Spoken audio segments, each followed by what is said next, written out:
Good afternoon, and welcome to the 10th Impact 100 pitch event. Thank you. Yes, indeed. Let me start by saying how thankful I am for each of you and for all that you have done for our region. So whether you're a new member or whether you've been with us for 10 years or somewhere in between, thank you for your leadership as being part of Impact 100.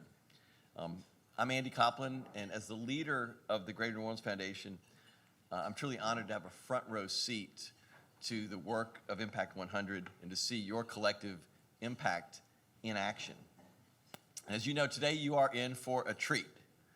The pitch event is one you'll have the opportunity to hear from the 4 nonprofits who you voted for to make finalists as they compete for a monumental $100,000 gift, which is the 10th gift of its kind and one that has proven to change the trajectory of the organizations who have received it.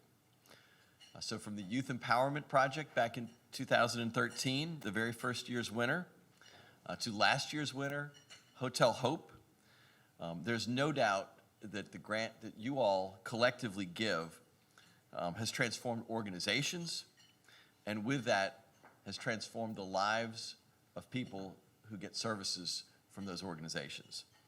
So as we look forward to the next decade of this dynamic Women's Giving Circle and to the Greater New Orleans Foundation's centennial, our 100th year in 2023, the future of this collective giving organization and to our region is brighter because of your generosity, your commitment, and your leadership. So thank you very much for all of that.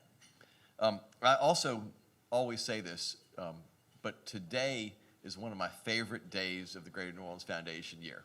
And I can't think of another quite like this, where our donors and the foundation staff come together to hear the stories, the videos of the different nonprofits who are competing, so we can hear firsthand what they would do with a $100,000 gift.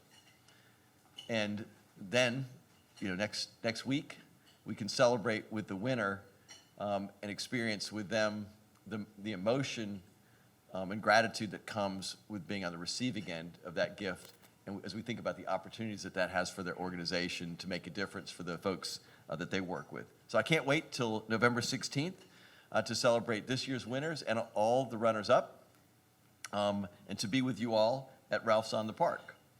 And I also want to just spend a few minutes to do some thank yous. So the first thank you is to our generous sponsors from Villery & Company, who've helped make all this possible, and you're going to hear from some of them in a minute. But thank you to our sponsors at Villery. Appreciate you guys being here. I also want to thank T. Martin of Commanders and many other famous associations for agreeing to host us here today. And shortly, T will formally welcome us to Noki, and we'll hear more about the toil and effort and emotion that she poured into creating this fine institution to educate the next generation of great chefs for our city. I'd also like to take a moment to recognize the dedicated members of our team who have worked to make today possible. First, our development and donor relations team, especially our Impact 100 point person, Development Officer Natasha Walker. Where's Natasha?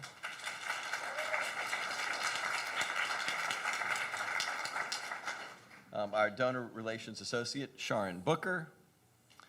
Our donor relations officer, Melissa Duplanche. And our vice president for philanthropy, Kenneth St. Charles. Thank you all.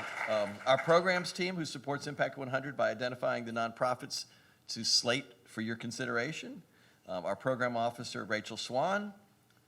Our program associate, Kristen Craig. And our vice president of programs, Kelly Chavez Green, who will also be your MC. So as soon as you knock me off the podium, Kelly will take over.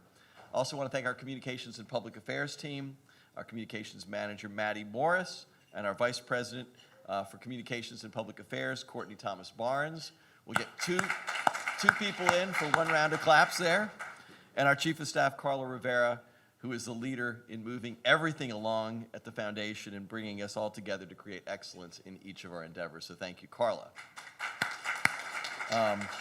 And again, this production is brought to you by our special events partners at NOCCI. So thanks to Madison Martin and her team here for being our event sponsors and hosts. So, thank you. So again, on behalf of the Board of Trustees of the Greater New Orleans Foundation, our chairman, Bobby Borries, and our entire staff, thank you for being part of Impact 100 and being partners with the Greater New Orleans Foundation. And now, I would like to ask you to join me in welcoming our MC for today, our Vice President for Programs, Kelly Chavez Green. Welcome, Kelly. Thank you. And thank you all for being part of this. Thank you, Andy, and good afternoon, everybody. You look fabulous out there, I just might say, from the podium here. Looking good, and it's such a beautiful day. Hello again, my name is Kelly Chavez Green, and I'm Vice President for Programs here at the Greater New Orleans Foundation. And welcome to the 2022 Impact 100 Pitch event. And this year is uniquely special. As you heard from Andy, it's the 10th anniversary of this dynamic Women's Giving Circle. And in honor of that anniversary, we have a really special gift for you today. So at your tables, you'll see an umbrella.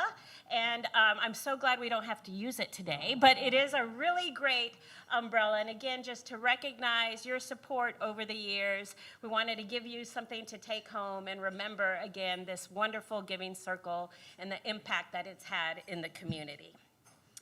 We have a really wonderful program today, so I'm just going to invite you to sit back, continue to have your lunch, and we're going to kick it off, again, to hear about this beautiful space that we're in this afternoon. So I am pleased to introduce you to T. Adelaide Martin, co-proprietor of Commander's Palace and the co-founder and board chair of the New Orleans Culinary and Hospitality Institute, better known as NOCI.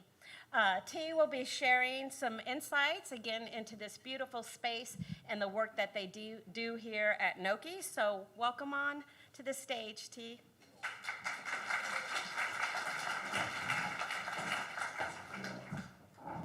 This is so cool. Anyway, do you all have any idea how special you are? You are taking your free time and your money and sitting around and working to figure out how to give it away most effectively.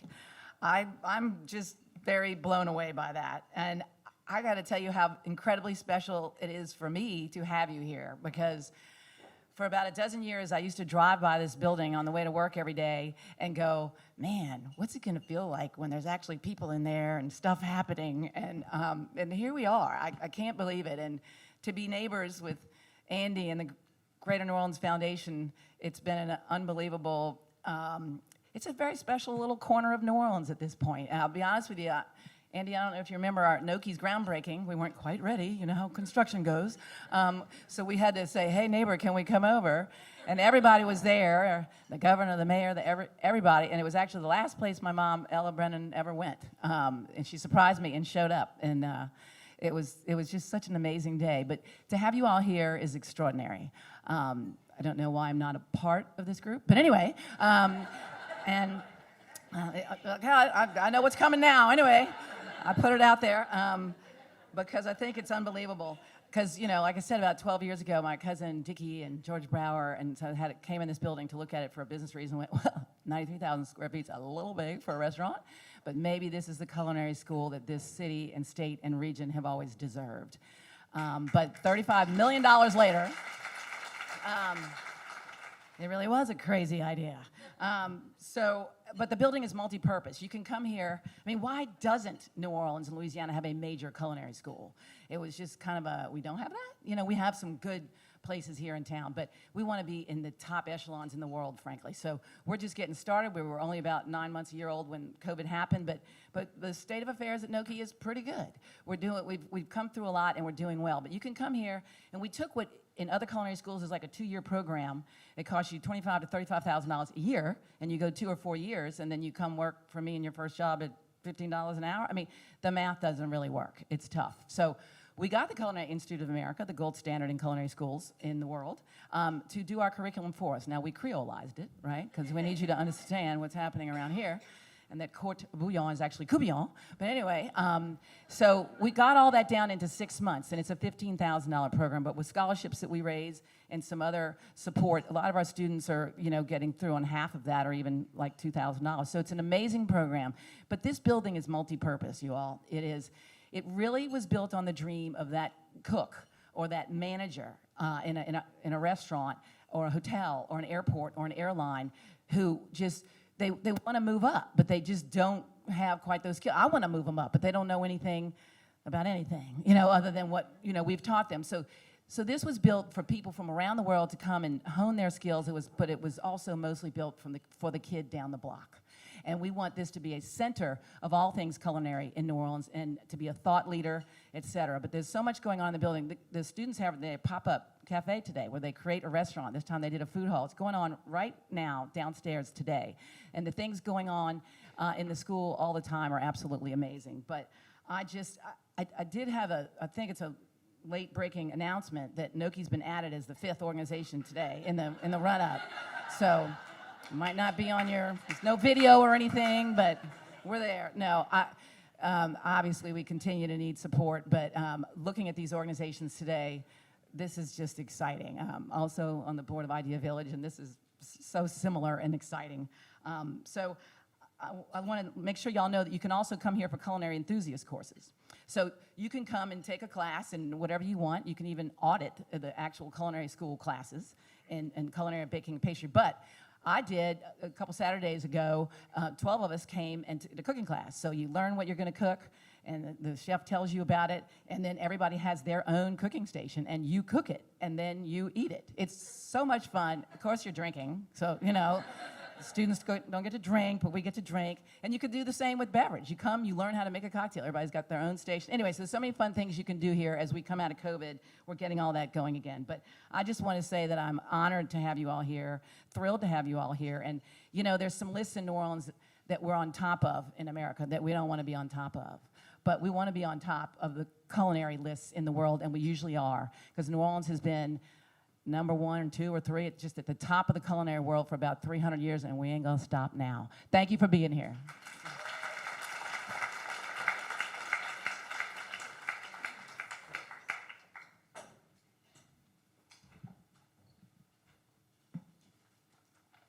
Good afternoon. Good afternoon. I'm Kenneth St. Charles, Vice President for Philanthropy at the Greater New Orleans Foundation. Let me again welcome everyone. Thank you for being here. It's a great pleasure. As T said, we all are just delighted to be here and that you are here to actually help us to make this event such a successful event. Impact 100, as you know, is only able to support our communities and nonprofits thanks in large part to the generosity of everyone in this room. This is our 10th year. A couple of weeks ago, we announced that we had 120 members. I'm pleased to say that within the last 2 weeks, we picked up 4 new, so we have 124 members. So thank you to our new members. Also, a couple of weeks ago, we announced we had 33 new members. We have 35 new members now. So again, to our new members here, they have the white ribbons on their name tag. Thank you so much for learning more about what Impact 100 is and partnering with us and allowing us to be your partners in philanthropy. So at this time, it gives me great pleasure to introduce our Impact 100 presenting sponsors. Andy recognized them a second ago. Villery & Company, we're so happy that they again are our sponsors. Villery & Company was founded in 1911 and has for more than 1 century crafted customized investment solutions for individuals and institutional investors with a commitment to high personalized service. Now, for many years, the Greater New Orleans Foundation and Villery & Company have partnered, and this partnership continues to grow, continues to be a wonderful relationship that we have all come to enjoy. Villery & Company has served as our presenting sponsor of Impact 100 since 2019. We are so very thankful and honored for their decision to return as our Impact 100 presenting sponsor, not only for 2022, but for the next 5 years, thanks in part to their generosity in being our presenting sponsor with a multi-year sponsorship agreement. So at this time, please join me in welcoming to the podium from Villeray & Company, partners George Young, Lamar Villeray, and Sandy Villeray.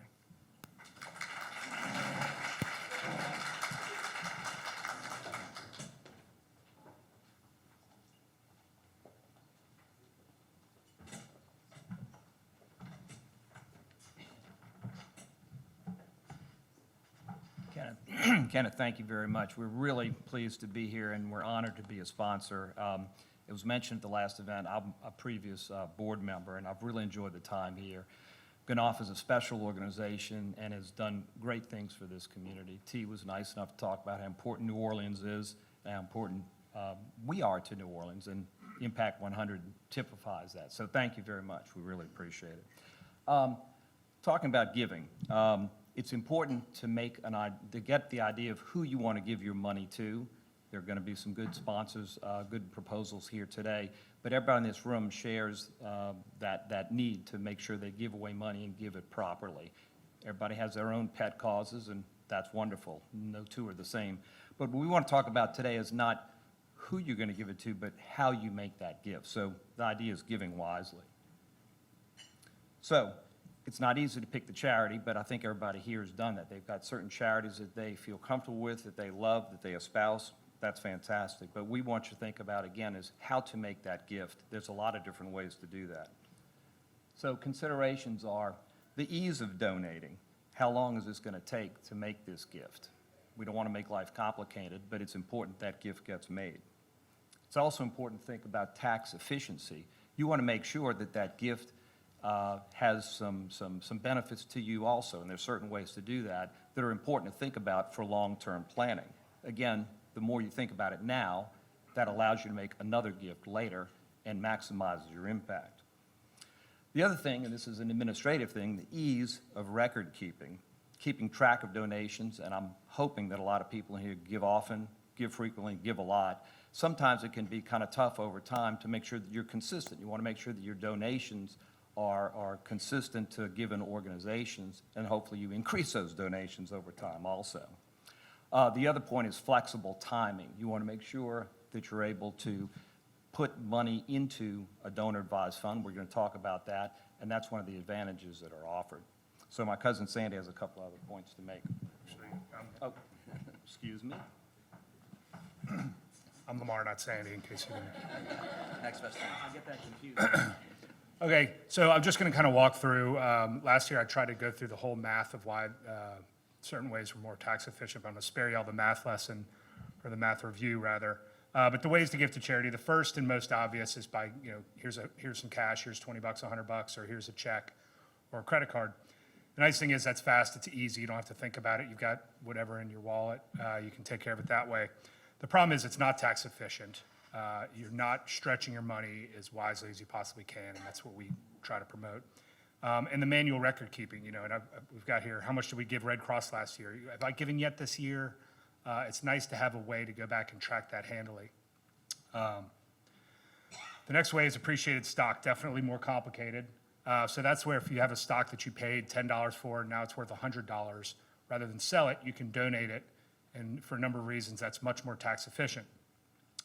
The good news is it is tax efficient. The drawback is it is a little more complicated. You've got to get your financial advisor involved. You've got to get the charity involved because it's not as simple as writing a check, obviously. Also, the timing has to sync. You may have something that $100 stock, you may be ready to give that, you may want to go ahead and sell that or donate it, but you may not be ready to know who you're going to donate it to, or maybe more money than you want to give to that charity right now. Maybe you'd rather give that over 5 years, but right now you don't want to hold the stock for that time. So it creates an awkward time situation. And again, the manual record keeping. How much did we give last year? Did I donate? Trying to keep track of all that can be a nuisance. The third and final way is the donor advised fund. So that's obviously what the bread and butter of Ganoff. So the good news of donor advised funds is they are tax efficient. The timing is flexible. So you think of this as basically you donate that appreciated stock or that cash, And it's there to then allocate to the charity whatever you want, whether it be this year or 5 years from now. You can handle it whatever you want. They handle the record keeping. They've got a great website, a portal that keeps track of all that stuff. So you can go back and see who I gave to last year, how much did I give, and when. And then the really nice thing is, in certain circumstances, that money can be invested. So it's actually growing over time rather than just kind of sitting in a checking account. It's actually being invested in stocks and bonds, et cetera. The drawback is it is a little more complicated. Just on the front end, you do have to set that up, but I will tell you, each of the three of us has one of these, and I can tell you it took about an hour one time, and then it's set up, and then you never have to fool with it. It's the administrative part again. So I've got 4 kids in school, so it's easiest for me to kind of look at things in letter grades. But basically, if you can read that, cash is easy to give, but it's not very good on the other things. Stocks are pretty easy, but are terrible from record keeping and flexible timing. The donor advised fund is a little more complicated, but a 3.75 GPA will take it. Vanessa and Maureen and I all have seniors right now applying to college, and I think 375 is definitely the one on this page you want. So we would advise giving donor advised funds a good hard look, and obviously the folks that can offer great at that. If you have any questions that we can help out with, we're easily found. So now is my cousin Sandy.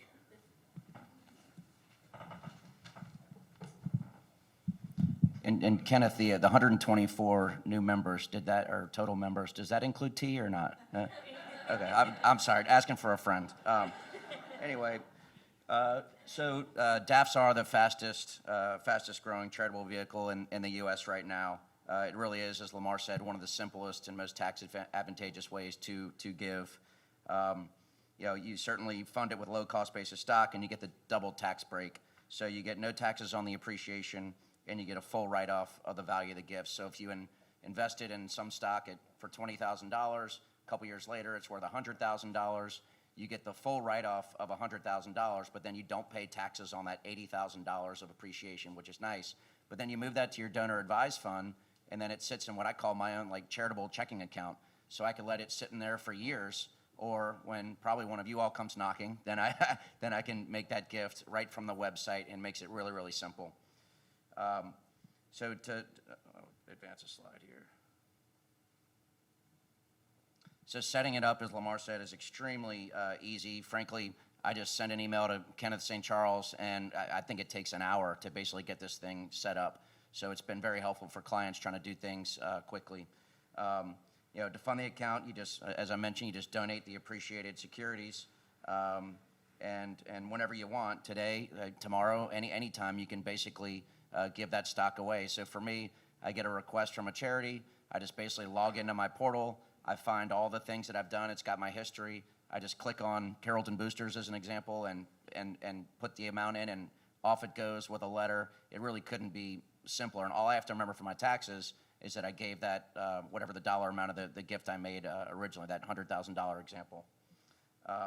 You do get quarterly updates and annual updates, just talking about your fund balance and all that sort of stuff, or you can log in anytime you want to. So it really is a great solution, and we're all for it.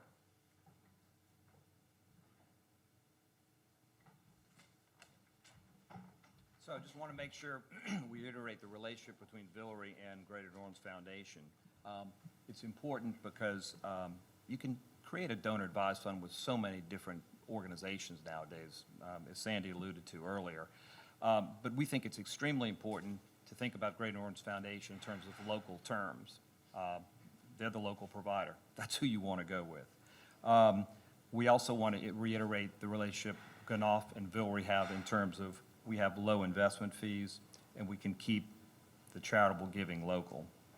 So one thing I learned about in trying to put this presentation together, talking to Kelly, is I'm under the impression that many people here already have donor advised funds, but that also means that I also know that many people don't. So we wanted you to talk to Kelly, we want you to talk to Kenneth, we want you to talk to us, and we can tell you how we can help you out. So thank you very much. We appreciate your time today. We can move on. Thank you.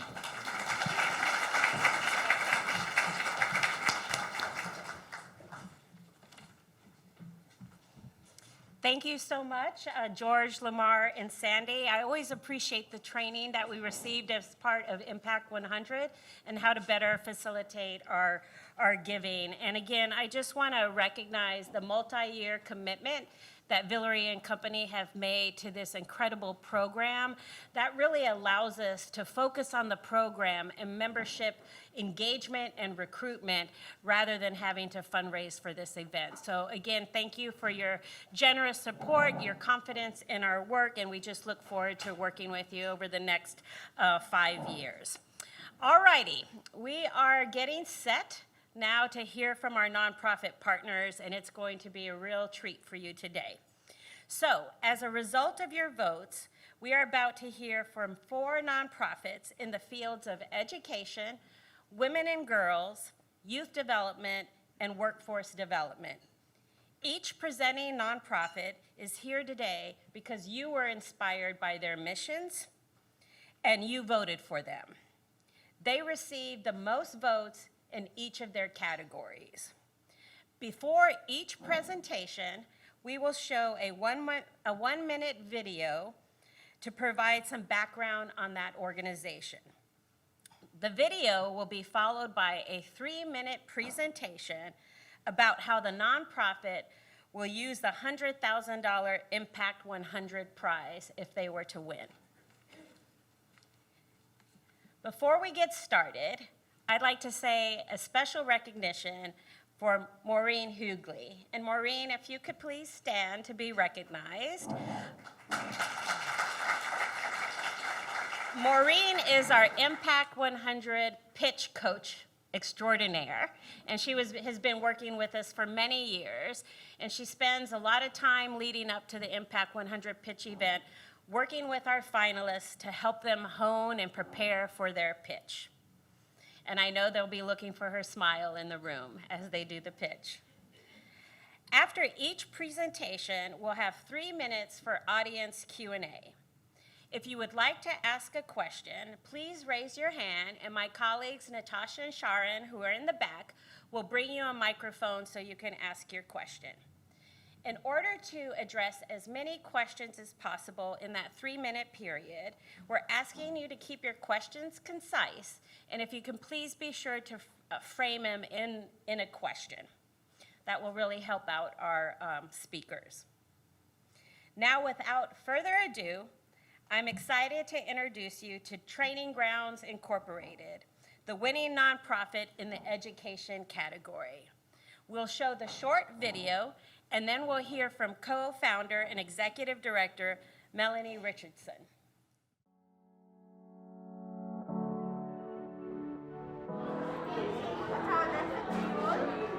So Training Grounds started in 2016. We needed to help parents understand brain development from the very beginning before we even started talking about literacy and reading. Training Grounds has been key to making sure that families from early on work with professionals, early childhood educators to understand why those early years of brain development are so critical and how to support them through play. So one of the things that is great about We Play is that the moms can come consistently, whether they're pregnant, they can come with their first child. And what we've seen is that this becomes a safe haven for families. Families can come for resources in a vast amount of ways. It's an array, a hub that they can come here and know that they feel supported. Then seeing that child 5 years later, now having a younger sibling that's going through the training ground. So it shows that Training Grounds is a part of the community, and we're going to be a part of the life of that child from infancy all the way to we don't know when. Right now, we're pulling from every zip code in Orleans Parish, including St. Bernard, St. Tammany, and Jefferson Parish. And so we recognize that there's a lot of families that are finding us and needing our support. We're also in conversations with how do we bring this We Play Center and Training Ground concept across the state of Louisiana so that more families can feel supported in their journey through this thing called parenting.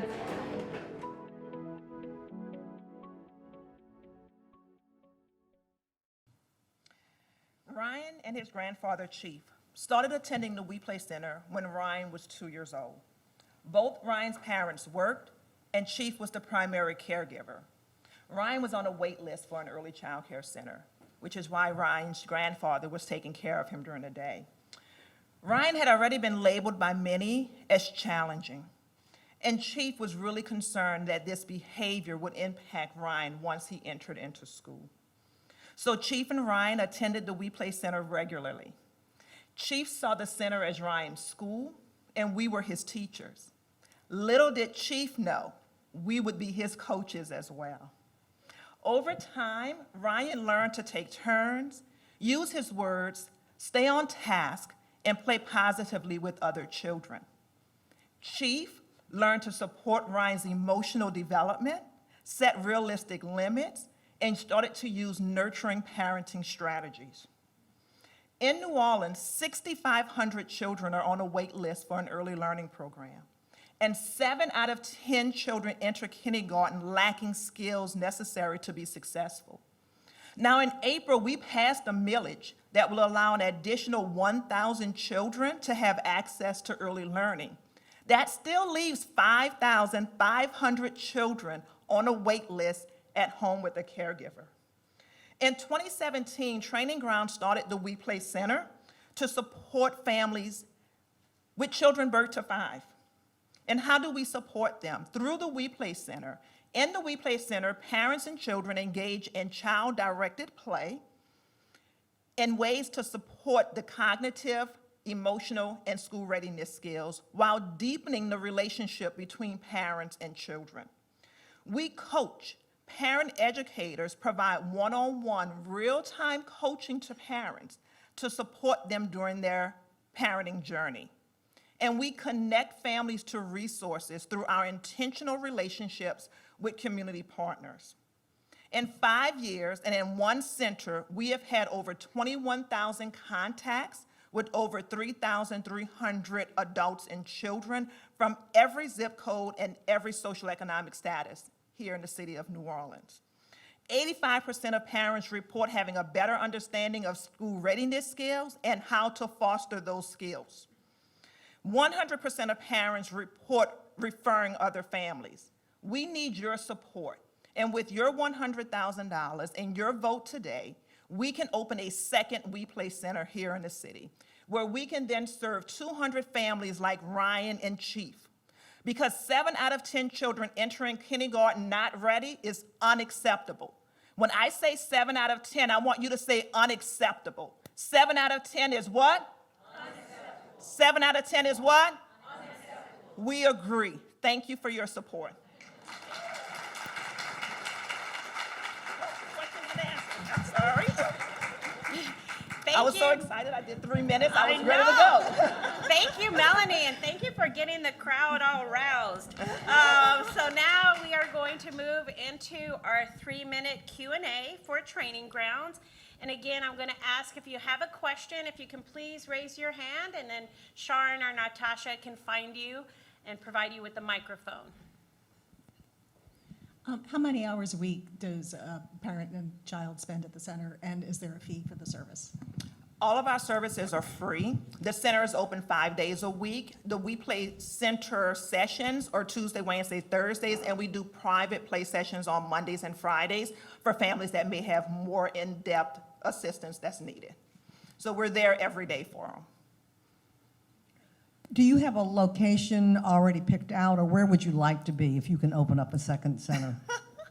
You're going to put us on the spot. So right now, we're actually exploring New Orleans East as a location and the West Bank. Both of those are considered child care deserts in the city and could both benefit from the services and the support that we provide to families.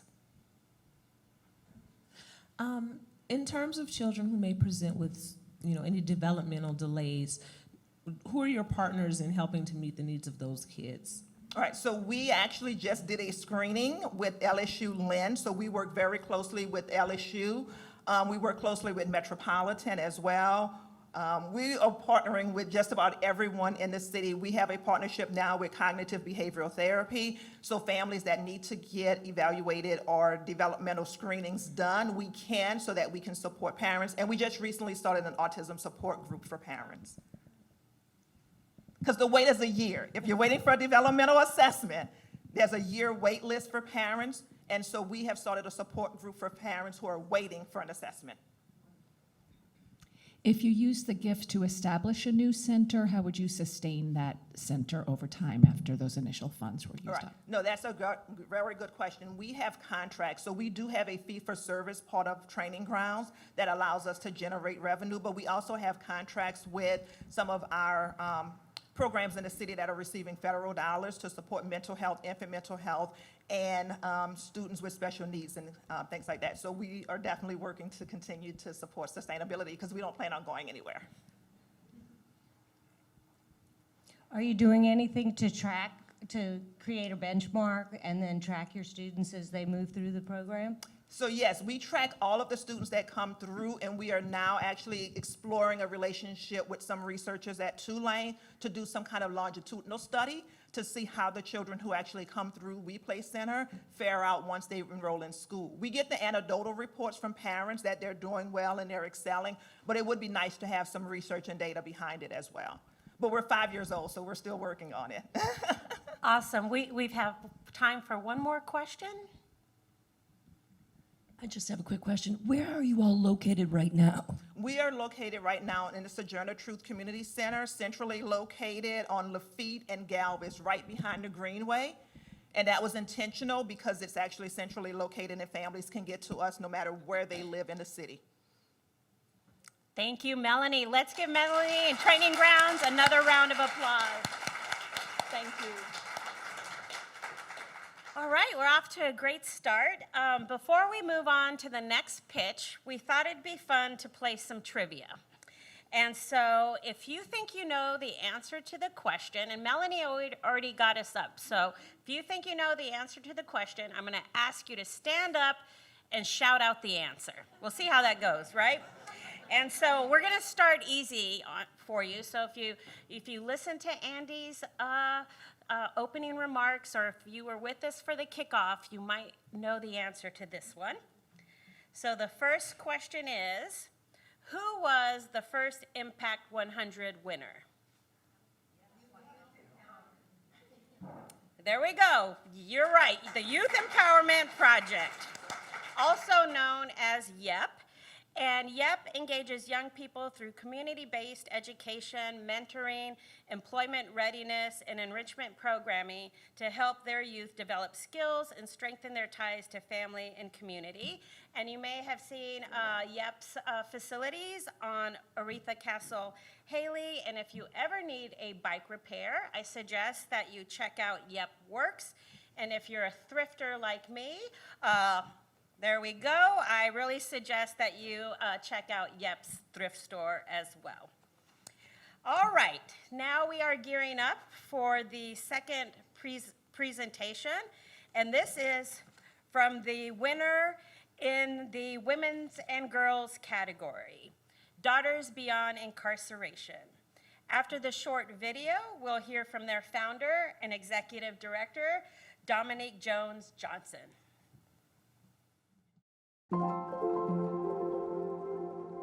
My name is Dominique Johnson. I am the founder and executive director of Daughters Beyond Incarceration, and the state of Louisiana ripped my life apart because my black father looked like another black man, and now he's serving a life without parole in Angola State Penitentiary. Daughters Beyond Incarceration works with girls between the ages of 8 to 18 who live in low-income communities in New Orleans and have a parent or a loved one that is incarcerated. Initially, when we started in 2018, we had 2 girls. Now we have over 150 girls that are registered in our program. We help these girls focus on advocacy, public awareness, youth development, youth leadership, and most importantly, we teach them how to change the laws. We're creating youth advocates. We're creating youth dreamers. We are giving the girls an opportunity to see themselves in a position that they don't normally see. One of the things that I'm really excited about that we are working on now is hiring some of the older girls in our program to actually work and give back. So we want to try to create a pathway program so that those girls are, if they're not going to school, then they can come back and find some type of work, if not for us, then one of our partner nonprofits, to figure out what they want to do. And we overall create a holistic effect of what It means to reimagine the criminal justice system because it includes bringing children to the table.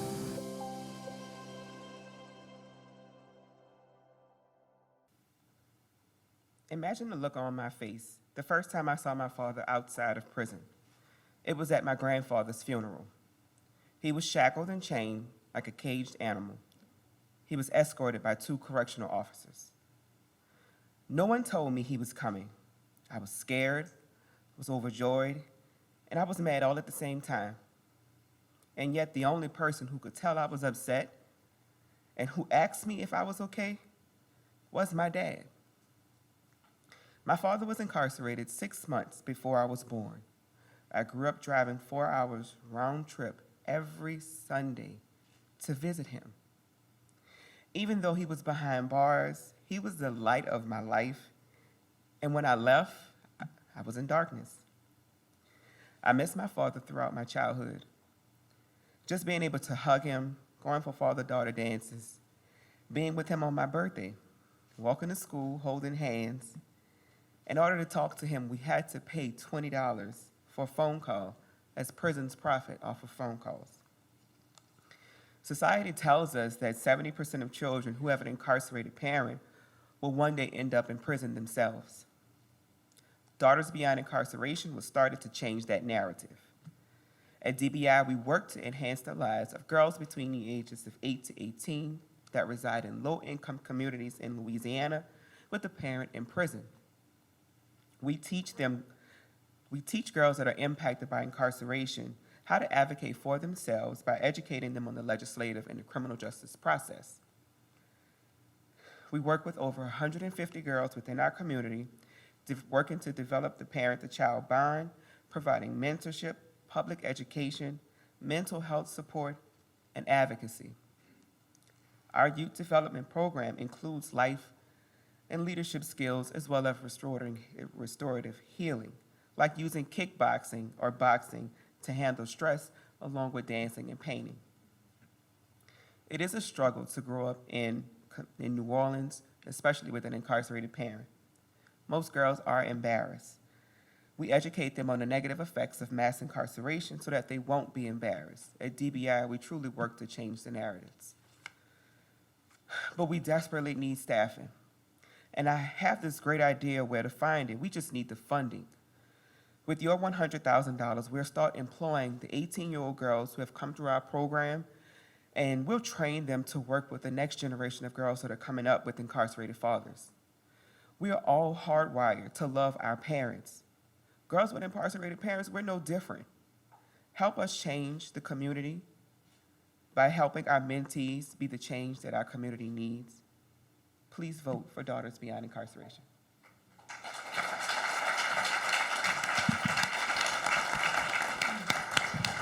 I think I'm happy I did that without crying. I don't know if that's the case in the rest of the room.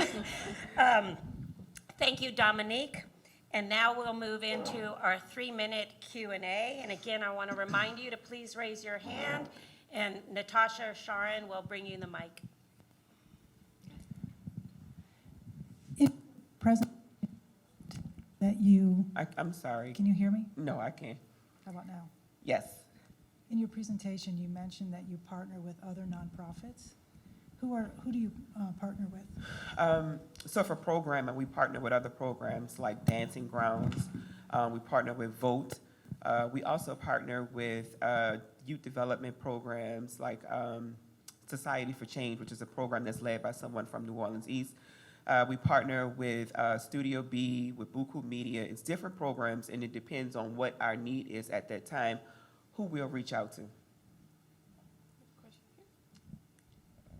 My question is, I guess, multiple in terms of how do these girls find you, or how do you find them? How many are you serving right now, and how many are not being served at this present time that this money would allow you to have more programs? Okay, so in Louisiana, there are over 16,000 people that are incarcerated that self-reported that they are incarcerated, and that's throughout Louisiana. We only have 150 girls registered in our program. They find us through My Incarcerated Father, or through other incarcerated fathers, the bulk of our referrals come from the girls. See, what we don't realize as adults is that this young lady may be impacted by incarceration who relied on her best friend. And so that love, that energy transfers over to the best friend. And when your best friend is hurting, then you're hurting. So we've worked out a way to identify that the best friends are directly impacted, and we want to serve them too. And what was the last part of your question? So we currently have over 150 girls registered, but that's generally not even touching the surface of it.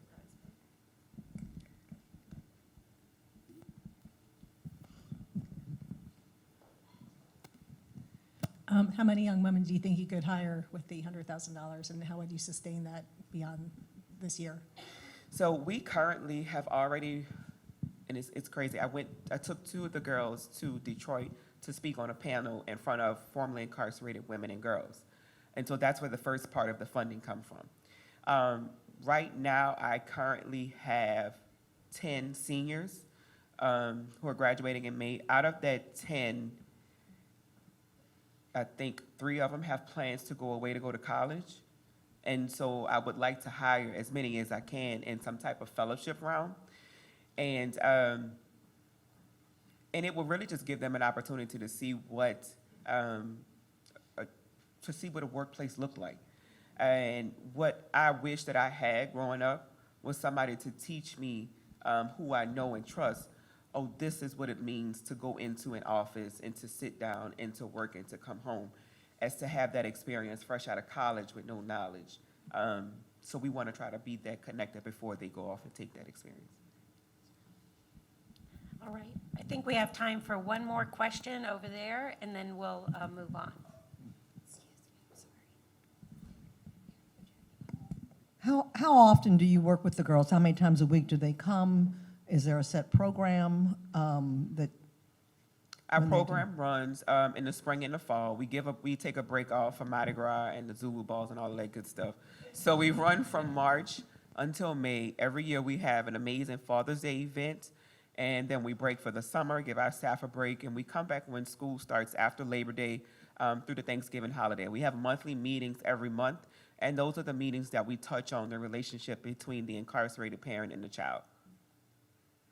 Wonderful. Thank you, Dominique. Let's give Dominique and Daughters Beyond Incarceration another round of applause. All right, now we have another trivia question, and this is going to be a little bit more complicated. So, and it has to do with fundraising. And as you know, Impact 100 annually issues a $100,000 grant, but we also make grants to the runners-up. Typically, these nonprofits are awarded at least $5,000. One year, members of Impact 100 decided to raise additional funds to support the runners-up. We called it a challenge grant. In what year did Impact 100 members organize a challenge grant? Shout it out. Derek got it, 2018, and I know why Derek got it, because Roots of Music was one of the organizations that have benefited from that challenge grant. So that's right. In 2018, the Impact 100 membership raised an additional $33,000 that was divided up between those 3 runners-up. That year, the first 72 plus won the $100,000 prize, and the runners-up who received the additional challenge grant were Eden House, Roots of Music, and Start the Adventure in Reading. And I'm excited that Roots of Music have made it back on the Impact 100 docket, and they were the winners in the youth development category. So now we will show the short video, and then we'll hear from their Chief of Staff, Sean Montgomery.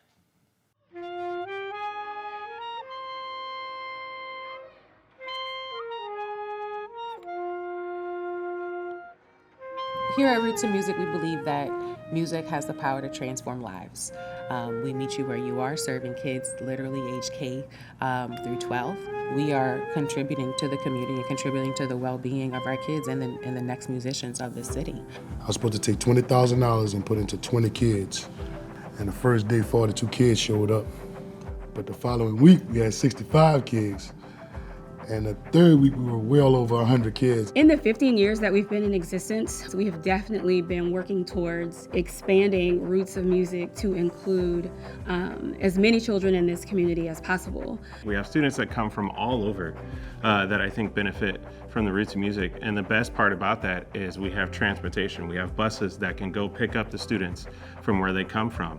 And they're either getting help with their homework. We work a lot on rhythm and math, but then when we get done with band, they get a meal. So by the time they get home, all they have to do is prepare for the next day. It gives you support for everything that you're going through, and it just gives you something to do after school. It makes a different life for you. We go out of town, we do parades, like we have gigs and stuff. We do the best that we can to help the program grow. You have kids starting off at 5 years old and now not getting out of Roots until they're 19 years old. 2,500 plus kids have been through this program, and we're not going to stop.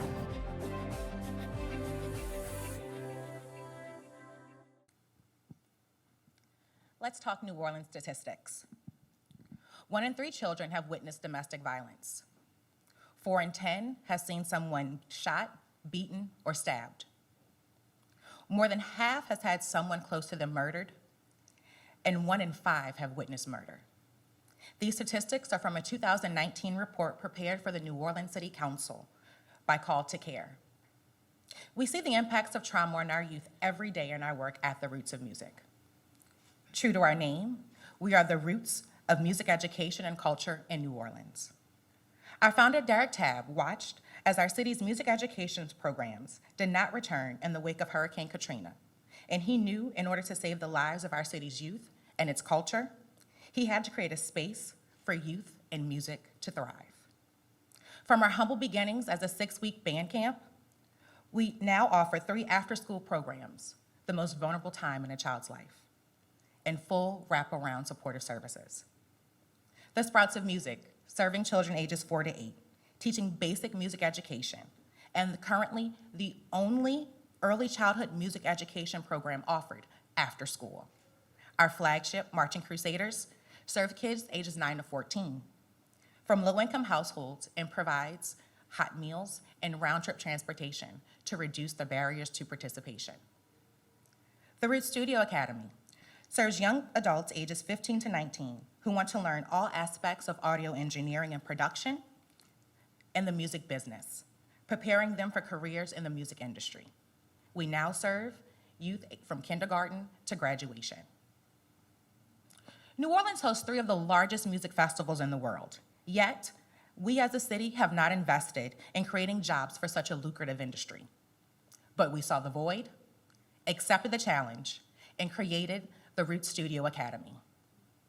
With this accredited program, we will be able to expand our age range to 24 and create and train youth for well-paying jobs working as music producers, production managers, and audio technicians, which will sustain and aid in the development of the city's cultural economy. Currently, we provide 2,500 hours of music education and academic tutoring, 5 days a week, 12 months a year. Supply over 30,400 nutritious meals, 1,400 bus journeys, 200 instruments for student use, 6 international trips and performances, and have worked with over 1,500 volunteers. However, we need a permanent home. With your $100,000, we'll be able to secure a building and for the first time, house all 3 programs under one roof with space to grow. We stand firmly in our commitment to the preservation of the unique culture and history of New Orleans and creating the legacy of the musicians to come.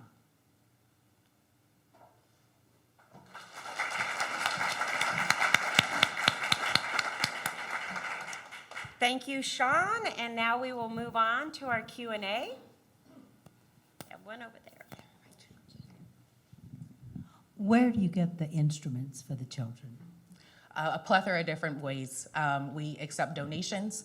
We will pick them up. We will have them dropped off to us. We just recently had a fundraiser about a month ago at Tipitina's, strictly raising money for instruments. We reach out to all of our musician friends. As we all know, Derek is a Grammy Award-winning drummer, so he has a few connections in the industry.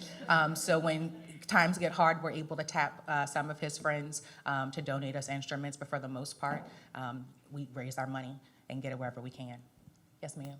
Can you refurbish old instruments? Yes, we also do that as well. If they are brought to us and we can fix them, we do have a couple of different businesses that will help us at a discounted rate sometimes, and then hopefully more than anything, we can fix them ourselves. Where are you all working now? And then do you have a place picked out that you would like to be if you win? Currently, we are in St. Paul Lutheran Church in the Marigny. We love that neighborhood. It's the epicenter of the culture of New Orleans. They support us. They love our kids. They do not mind the music. As they are beginning to learn, as they are learning, they accept us as we are, marching through the neighborhood, and even sometimes come out and give donations as well. We have not exactly identified a building yet, but we do know that we would like to be in either the Treme or remain in the Marigny. Any other questions? See one in the back. You mentioned volunteer staff. Can you tell me a little bit about your administration and the paid staff? Yes. So currently we do have volunteers. We have a wonderful relationship with Tulane University, and actually we have a Roots of Music club there for students who need service learning hours or community service hours. They can sign up directly through there.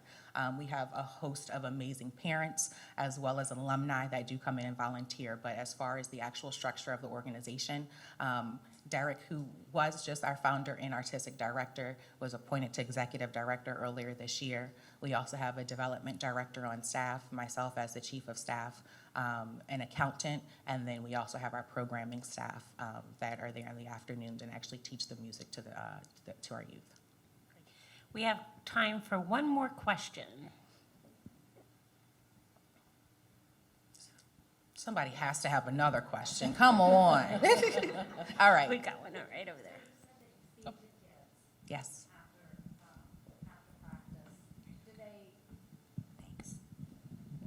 Is the food donated, or do you raise money? So we do a couple of different things. So we not only feed them dinner after practice, but once they do arrive after homework time, they get a snack as well. We currently work with Second Harvest Food Bank, and they supply our food. On Saturdays, we do provide our food out of our own pockets. That's roughly around $300. But through our relationships with Cane's, as well as Brothers Chicken, a plethora of other organizations, Felix's, we are able to secure food for them as well. But for the most part, we do get them donated from Second Harvest, and then we come out of pocket at the end of the week. Wonderful. Thank you, Sean, and the Roots of Music.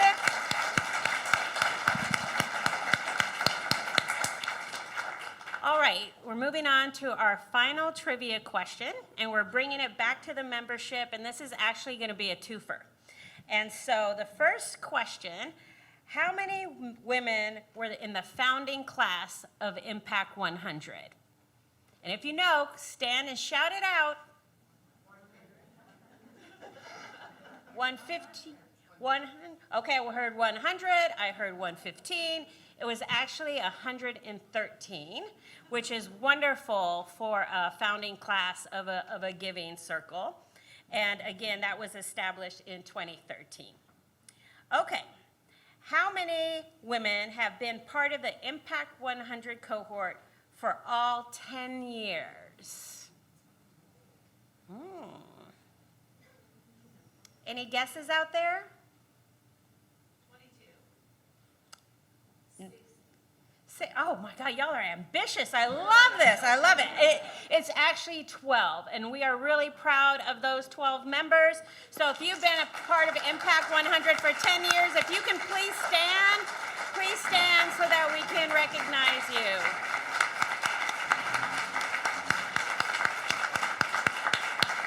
Awesome.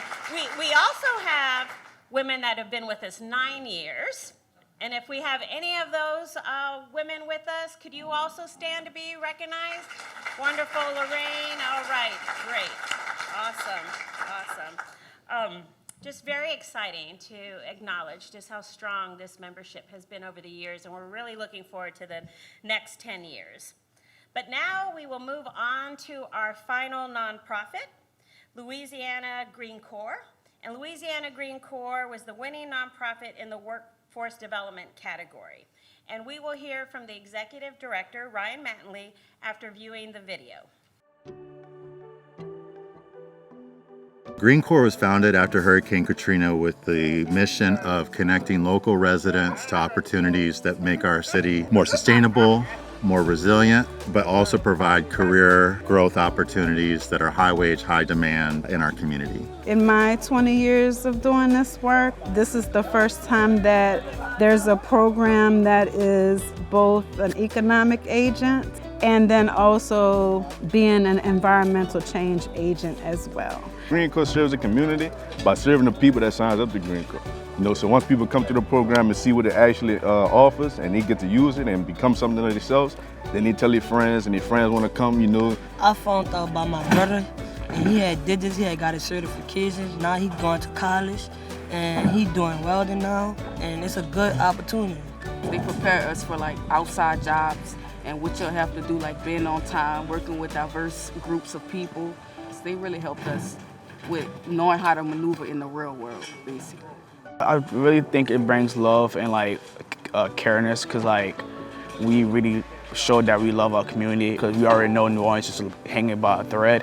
So it's with Green Corps, we could really help the community with anything. With the unprecedented amount of federal funding, the unprecedented amount of jobs that are being created in green industries, these jobs should ultimately go to individuals who are living in our community, who have previously not been able to access these type of opportunities, but have the most to offer, as well as the most to gain from these jobs.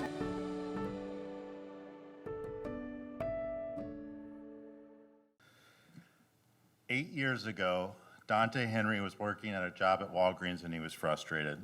He knew construction was his real calling. He remembered how as a boy, he used to take apart his toys and put them back together again. He liked working with his hands, and he always wanted to be a mechanic or a carpenter. He had big dreams, but not a direct path to fulfill them. Dante learned about Louisiana Green Corps from a Facebook ad that his mom shared with him. He enrolled in the 14-week program, was given a stipend to attend full-time, a bus voucher for transportation. He earned nationally recognized certifications and gained job experience. When he graduated, Dante was hired to build the new Louis Armstrong Airport and grew more and more confident in his work. The training he gained at Green Corps opened the door to his career. He wanted to open that same door to others. Today, Dante is Green Corps' training manager. He continues to work in construction and green infrastructure by teaching 60 to 80 students a year, connecting them to meaningful and sustainable careers. The past 15 years, we've carefully designed our program to meet the shifting needs of our students. We remove barriers to ensure Black and brown youth attain paid training, wraparound supports, and employment. 100% of our graduates obtain at least one nationally recognized certification, and 91% are placed into employment and/or post-secondary education. Green industries offer high-wage occupations with lifetime career potential. However, in Louisiana, green industries employ 6 times as many white people as people of color. This disparity contributes to our staggering racial wealth gap. We know green construction not only addresses the damaging effects of climate change, it also presents an incredible opportunity to increase racial equity within our region. When New Orleanians of color are able to access high-wage careers in the growing green economy, our whole city will thrive. With your Impact 100 grant, we will offer a brand new program to our students, the Louisiana Solar Corps, training students for advanced careers in the solar field. Students will be paid and trained working on solar installation projects in partnership with Together New Orleans and Feed the Second Line to power churches and restaurants as recovery centers in the aftermath of major storms. 40 additional working students a year would be able to attend classes to grow their skills and earning potential in solar careers, all while being paid and all while not being charged any cost for the training. They'll obtain the certifications necessary to access high-wage employment with our solar employer partners. Dante's story illustrates that our 14-week program is a very powerful start to get your foot in the door. Your vote today will help us create racial employment equity in New Orleans so that all of our communities can thrive. Thank you. And I would love to recognize Dante, my colleague and training manager as well. Dante. It also informed me as we were arriving here that he built or worked on the project next door, the garage as well, which I thought was cool to Nice. learn. Dante, your hands are all over this community. Wonderful. Great. Okay, well, we're ready to move into the 3-minute Q&A section. Any questions for Ryan and Louisiana Green Corps? Right over here. Is there a criteria for these jobs as far as the green issue, the solar, that type of thing, or just general construction? So our training focuses on essentially the foundational skills that students need for stormwater management, green construction, which is really all construction now is green construction because of needing to address more energy efficient buildings, and also weatherization. So our students, the first phase of our program, our students are earning certifications and skills to really get their foot in the door in any construction and green infrastructure program. What we're looking to expand is really a next level training for individuals who have already started working, who are in need of getting the next level advanced certifications to continue to grow and advance in solar careers. And we're looking to do similar, with this funding, we're looking to pilot that because we'd also like to offer similar next level certification training programs for things like stormwater management, green building, weatherization and the like. So we are construction, but the construction is essentially a start and path, yes. My question for you is, so how do students find you, or how do people find you? Well, in Dante's case, it was through Facebook, right. through the students in the video. Oftentimes it's relationships. It's not really about programs. As the individuals who spoke before me really highlighted, it's about relationships. So it's usually a person that they have a relationship with that they know and trust. In Dante's case, his mom, a friend, a cousin, but it also is a counselor, school counselors, working within the justice system. It's somebody that they're working closely with there. We cast a wide net for recruitment, but what we hear more often than not is it's because they heard of Green Corps through somebody that they know and trust. Yes.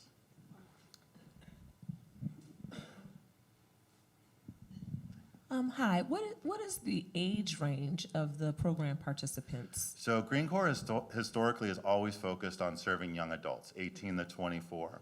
During COVID, we've expanded our programming to also serve adults 25 and up because there was obviously an increased and unprecedented need in our community for retraining, especially in the hospitality sector, to jobs that are hiring right now, which are really green careers, green jobs that are growing in our community. So we've expanded to training adults as well as young adults. So we have 2 programs and their ages are focused on the different, but historically it's been opportunity youth, individuals who are disconnected from work and school. Thank you. Thank you, Ryan. Let's give Ryan and all our other panelists a round of applause. Should I move this down? All our finalists were so wonderful. I know the Impact 100 membership has a very difficult decision ahead of them. And so now I'd like to turn it over to Geneva Langlois-Marny, Impact 100 Chair. Geneva cannot be with us today, but she has provided a video with her remarks. And Geneva's been a member of Impact 100 for 5 years and the chair of Impact 100 for 2 years. And we've really appreciated her support and her leadership throughout her tenure. Recently, Geneva moved her family to Waterville, Maine, where she serves as the first director of engagement at Colby College. So again, really grateful that she was able to do this video and give her remarks. and she will tell you about the very exciting next steps to get to that finalist. Thank you, Kelly. I would like to extend my gratitude to all of you, the Impact 100 membership. I am humbled by your gifts of time, treasure, and talent as part of this wonderful collective of women. Because of your commitment to our community, an incredible nonprofit will receive a $100,000 transformational grant, and the 3 runners-up will receive $5,000 each. Now on to the final round of voting to determine our winner. Following today's event, you will receive an email with a link where you can go and vote for your preferred nonprofit finalists. To help you inform your vote, the email will include a PDF that outlines how each of the nonprofits will use the $100,000 grant, as well as a link to each of today's presentations. Voting closes Sunday, November 13th at midnight, so please do not forget to vote. On Monday, November 14th, the winning nonprofit will be presented with a check from the Impact 100 membership. Just a few brief words in closing. It's been an honor to serve as the chair of Impact 100 Advisory Committee and to be a part of a group that is committed and passionate about this community. Thank you all for your long-standing commitment, and thank you to the foundation staff for making all of this happen. Aren't they incredible? I want to say a special thanks to our sponsor, Villery & Company. Thank you to each of our finalists. The critical work you undertake every day is the reason that we are here. And most importantly, thanks to you, the membership, for your time and generosity. The work is truly transformational, and none of it would be possible without you. Please remember to vote for the finalists by Sunday at midnight. Have a great day.